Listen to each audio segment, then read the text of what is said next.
if we track just the footnotes in the first movement alone, we begin with a Greek history about the Sibyl. We move on to Dante's Purgatorio, to Anglican burial service. There's something to do with Christianity in the last two. But then we go on to an aristocratic German world.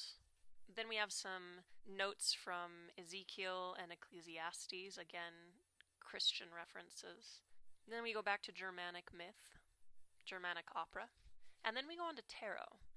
The tarot, while it incorporates some Christian imagery, it also notably incorporates Vedic imagery and is notably not a particularly Christian practice.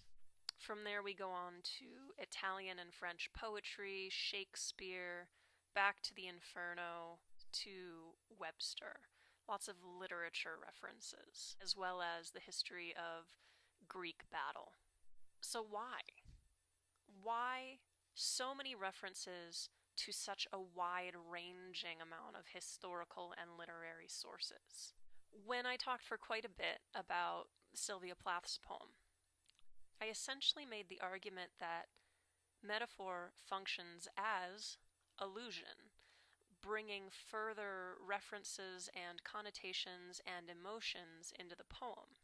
But for all that I talked about that poem, the majority of allusions and metaphors were consistent. They were about war and genocide and blood.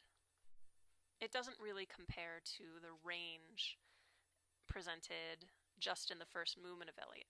We do see a consistent return to religion, particularly the Christian religion, myth, and story, and then this fake tarot, which itself takes allusions from literature, the Phoenician sailor being Shakespearean primarily, creating a sense of myth and foreknowledge and the preternatural. So my main set of questions is, I think for a new reader, it's very easy to think that Eliot is simply being clever, being smarter than the reader, and wondering, is it really essential to understand all those historical references? How would I ever catch them if the footnotes weren't there? Well, here's my idea. I think the wide-ranging amount of allusion here is the heap of broken images. It's so dense because Eliot, and perhaps the modernist person at the turn of the 20th century, feels overwhelmed by the heap of history, in which there is a huge amount of death, particularly with World War I. There's a huge amount of narrative in the increasing availability of print sources and the increasing collisions of cultures. And there's no longer a real ability to read a consistent lesson in the world that is without paradox. Eliot reads the world as dense, both in experience and because of his knowledge of history, language, and literature.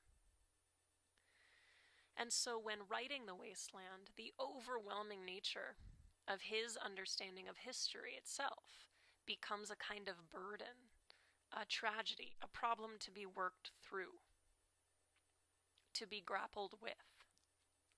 I think this is the crisis of the poem, is attempting to wrestle with history and myth and religion and literature, and come out with something that is more than a heap of broken images.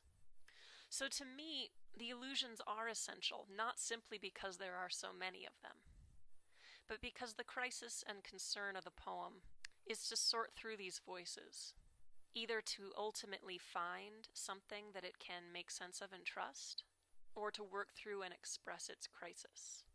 I think this plays out really well between the variety of approaches to Christianity here and the tarot.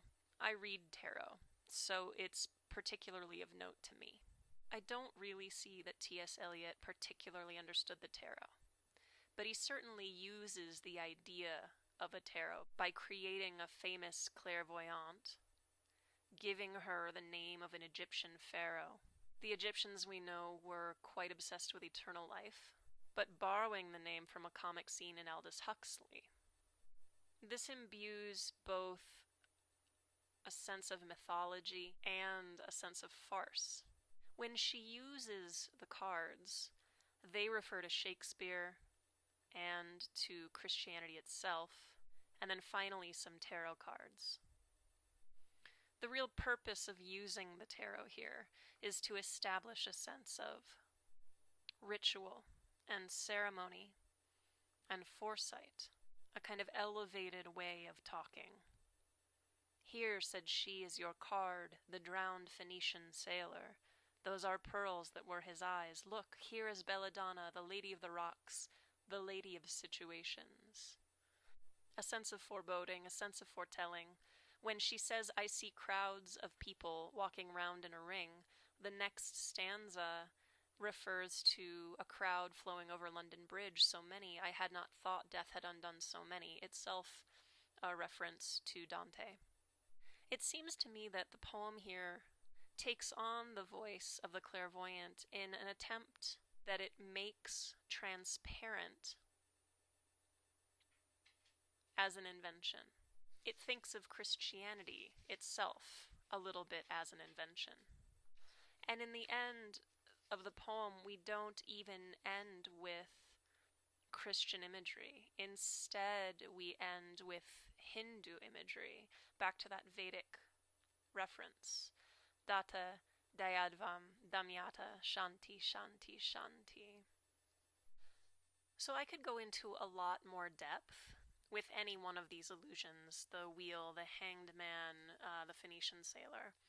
But I'd like you to choose an allusion that strikes you from the poem and use it to explore an answer in a video response.